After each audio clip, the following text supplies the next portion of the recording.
This video is for folks that are trying to figure out what kind of smoker to get, particularly a Traeger. For anyone who's been doing a lot of research and wants kind of a review from someone who's looked at all the different models and also looked at other brands. So this is the Traeger Silverton 810, and there's some features that I really like about it. It's Costco only exclusive. They have a smaller model, the 610. This falls between what I would consider the Ironwood 885 and the Traeger Timberline 1300. It gives you a lot of the features that you can only find in the Timberline, which is why I select it without spending.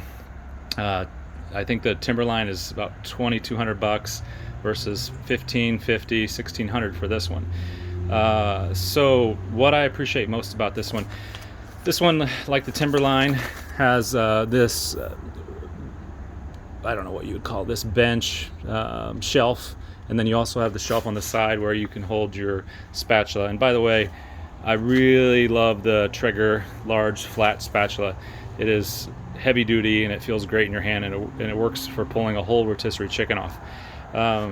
What else I liked is the cabinet, so you can keep your collection bucket underneath, which is nice. It's a little unsightly on the outside in my opinion, but that's personal taste. I would say overall I'm extremely pleased with it. It does burn through pellets pretty rapidly. The remote, the feature with your app on your phone is amazing. I was at a Boy Scouts meeting where I was smoking a chicken and I didn't time it right, and I had to actually leave the house halfway through the cook, and I was able to monitor it and actually turn it off to let it cool down so it wasn't overcooked, and it was just right by the time I got home. Something that I am disappointed about is the paint. So I'm going to have another video about the Ranger that I got, where I've had paint issues too. This could be an issue that may make you decide not to buy this one, and I don't know if it affects the Timberlines, but what Traeger will probably say is that you ran it at too high of a temperature, and that's why you have paint peeling. I haven't ran this over 300 degrees, and as you can see, and it's only 2 months old, and as you can see, I've got paint peeling off right here. That, we know that's toxic paint, and chunks of it falling in your food.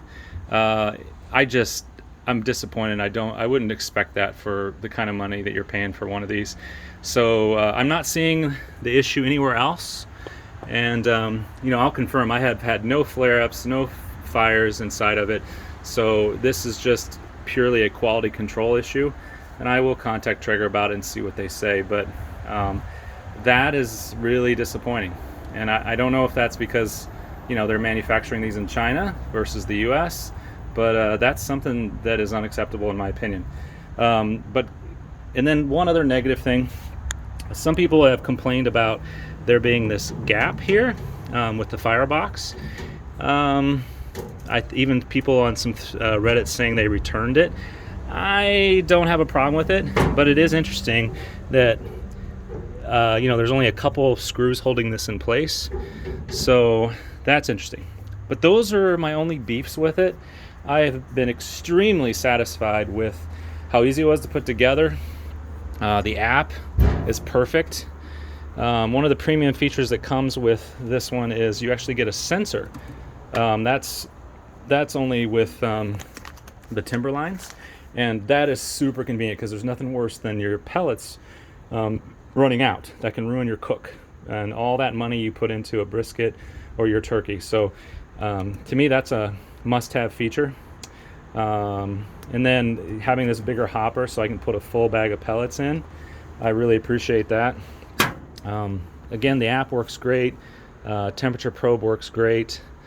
And as far as the quality of the build, the handle feels solid. All the parts feel solid. I think a big difference there's a lot of differences with the Timberline, but I think these are porcelain grates versus stainless steel grates. So that would be a plus.